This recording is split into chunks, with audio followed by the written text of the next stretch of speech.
You're standing next to a soccer field, which is a lot of people will tell us it's your first love. Talk to us about your attraction to the game of football and how it was almost difficult for you to change and find another second love later in your life as a 13-year-old. Yeah, man. Football was my first love. It's something that I loved. I really enjoyed doing, and even today I still have that love for and passion for football. But unfortunately, I just can't keep playing it anymore because of the career that I just chose and took. But it was really a nice path for me as a left winger. Taking and coming back has been that for me, and it was really nice, and I enjoyed it more than anything else. And then later on, becoming a track star, it became more and more difficult for me to just stay away from football, and then eventually I just had to decide and just stop football for a while. Let's talk about that decision when you left football and you joined athletics. Who inspired you? Who basically took you out and said, "This is what I've seen you. Please concentrate a bit more on this"? It was mostly the school coaches. They saw I had true potential in athletics, but I had the love for football more than anything else. So what happened was they just asked me to just try athletics just for a year and see how it goes. And then I went back home, sat down with my relatives, our family members, and we talked it through, and we had a discussion about the whole thing. And then we were like, okay, now it's time for us to let's try this for 4 years. If it doesn't work out, then you can go back to doing your football. You know, you talk about important people that helped make certain decisions in your life. There's an important gentleman called Coach Dos. He's been an inspirational figure in terms of getting the best out of you. He has managed to get you calm in difficult times. Talk about that relationship. For those, he's more than a coach to us. He's a father figure.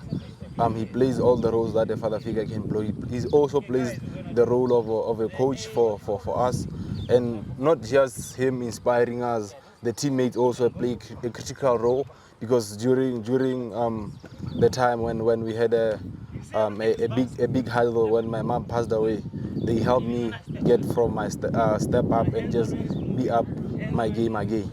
Let's talk about that moment. That must have been a difficult one, because your mom was also someone who was very close to you.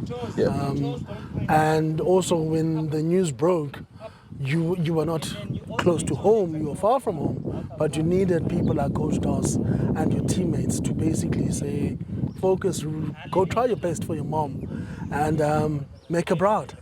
Yeah, it was really a tough moment for me. It wasn't just for me, for the coach, for the team, for everybody who was just there around us, who interacted with her on a daily basis. And yeah, it was really a tough situation for us. But thanks to the teammates again for helping me cover up and get and recover from the tragedy, with that bit of motivation to just try and force me to up my game and just be up there and do it again. You know, people talk about Usain Bolt as being one of the greatest athletes in modern day athletics. But you have an inspirational story where you sat and you get just broken into the professional ranks, and Usain Bolt was at the back end of his career. He almost inspired people like you. You saw Wade van Niekerk, for example, breaking the world record.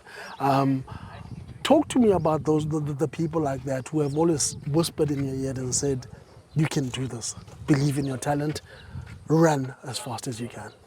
I mean, Usain Bolt really played a critical role. He inspired a lot of us. We wanted to be up like him, dominate for the longest possible. And for us, that's still the mandate even today, that we want to dominate the sport as much as possible and bring it back to Africa, because they've been doing it in the Jamaicans, the Americans. So now we need to bring it into Africa and dominate for quite a long time, because it's not just about Botswana, it's about the African, the way we try and unite. You saw the welcome you got when you came back with the medal. Yeah. What's a goal this time?